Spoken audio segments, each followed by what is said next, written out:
When you put a woman on a pedestal, seeing her as the ultimate goal, something shifts in her perception. She starts thinking, hold on, I'm the one steering things here. I can relax, I have options. Slowly but surely, her interest wanes. In this video, we'll unpack how to reverse that dynamic, so she views you as the prize, the one worth pursuing. Here's a simple reality. Anytime you act as though a woman ranks above you, she'll naturally see you as below her. It's just human nature. So how do you switch things up and become the person she's eager to win over? A lot of men believe that treating a woman like royalty will earn her affection. But here's the thing. People want to be with someone they find genuinely desirable. If you're constantly putting her on a pedestal, she's bound to see herself as the prize, while she views you as just another option. She can't view both of you as the prize simultaneously, and she wants someone she's excited to chase. For many women, romance includes the thrill of winning someone over. If you take that away, she might eventually lose interest. How do you become someone she wants? Start by recognizing your own value. Many men struggle here, thinking she's more attractive, more social, or has more going on. But we've all seen the guy who, despite not having it all together, genuinely believes he's worth it. And women believe it too. Confidence in yourself is magnetic. I've met men who are good-looking, successful, and charming, yet they often find women losing interest in them. Why? Because they place women on pedestals, seeing them as the real prize. And as soon as a woman picks up on that, her attraction declines. I remember my friend Ken, who always said, if you believe you're the man and act like it, others will see you that way too. And once they do, you really are the man. It's the same concept with being seen as the prize. When you genuinely believe you're the prize, that mindset starts to show in your actions. Women will begin responding to you differently, treating you as someone they want to impress. Once that happens, it reinforces the idea that you're truly the prize. It's a cycle, but it always begins with a deep conviction that you in fact have the value. Let's dive into how you can put this mindset into action. You don't need to outright say, I'm the prize. If you do, she'll likely brush it off or even question it. But if you embody that belief in subtle ways, she'll draw that conclusion naturally. So how do you start behaving in a way that says you're the prize? That's the next part. The next big shift is to let go of seeking validation. Think of it like this. When two people connect, one usually ends up putting in more effort, which actually lowers their influence in the relationship. This creates something called a validation vacuum. When a man and a woman meet, one of them often steps into the role of impressing the other, looking for that little nod of approval.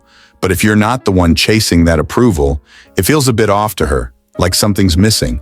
That gap flips the script, and she starts wanting validation from you. In most interactions, one person ends up wanting to win the other over. So when you step back from needing her approval, she begins seeking yours. So what does it mean to stop seeking validation? Simply put, it means not putting on a show to impress her. There's no need to overthink your words or showcase your job title, the car you drive, or your latest travel adventure. Many guys fall into this habit, hoping to stand out by showing off achievements.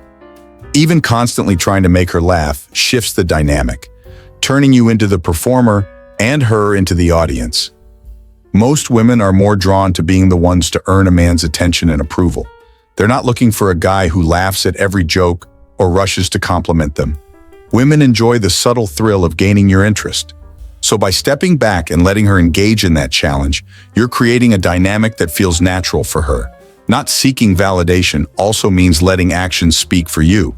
Instead of talking about your adventurous nature, bring her along on an adventure. Instead of mentioning your leadership qualities, take the lead naturally, whether it's setting the vibe, making bold decisions, or confidently suggesting plans. When she experiences these traits in action, she forms her own impression of your worth. And lastly, avoid over-explaining yourself. If you feel insecure about anything, whether it's your career or fitness level, resist the urge to justify it. Don't fall into explaining that your job is temporary or that you gained some weight because of the holidays. Over-explaining signals that you're placing too much importance on her approval. Instead, stay grounded in your value, and she'll naturally begin seeking validation from you. The next move is simple but incredibly effective. Ask her for a favor. This approach taps into a surprising psychological concept called the Ben Franklin effect. Many of us think that by doing favors for women, fixing a computer, helping with errands, or offering to take care of something, will spark her interest. It feels natural to assume that our helpfulness will make us more attractive to her. But the Ben Franklin effect reveals the opposite. People actually grow to like us more when they do us a favor. This happens because of a phenomenon called effort justification. When someone puts in effort to help another, their brain convinces them, I must like this person, otherwise, why would I bother? It's the same logic that makes us value goals we work hard to achieve. My friend Ben had this down without even realizing it. I'd watch him meet a woman, and within minutes, he'd casually ask her to hold his drink while he talked to someone else. At first, I thought he was just being careless, but it worked. Ben genuinely believed he was the prize, so why wouldn't she want to help him out? The confidence in his request and the simplicity of it worked in his favor. By asking for a small favor, Ben created a subtle investment that often led her to feel more connected to him. When you use this tactic, keep it light. The favor should be small and natural, not something that feels forced or too big. If she's great at something, say editing videos, ask her for a quick tip or a little guidance. The trick is to keep the request genuine and easygoing. When done right, her brain does the rest, working to justify her effort and making her more interested in you.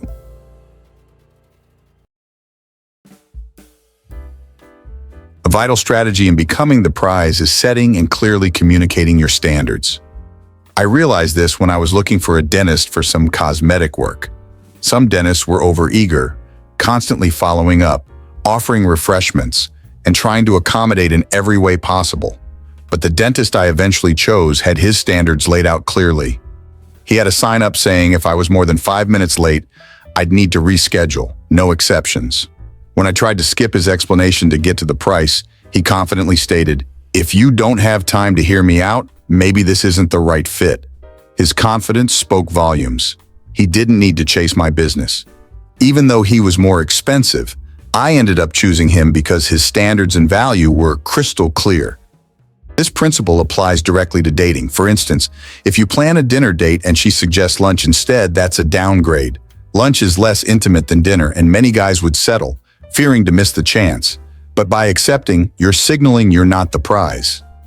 Set your standard by saying, you know what, let's stick with dinner.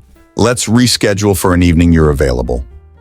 Or if she's unsure about an invitation, don't wait around. Take it off the table with, it sounds like this week doesn't work. Let's plan something for another time. By doing so, you're communicating that your time is valuable and you won't entertain uncertainty. The biggest barrier for many guys when it comes to being the prize is confidence. They feel they lack the social charisma or presence to embody that role.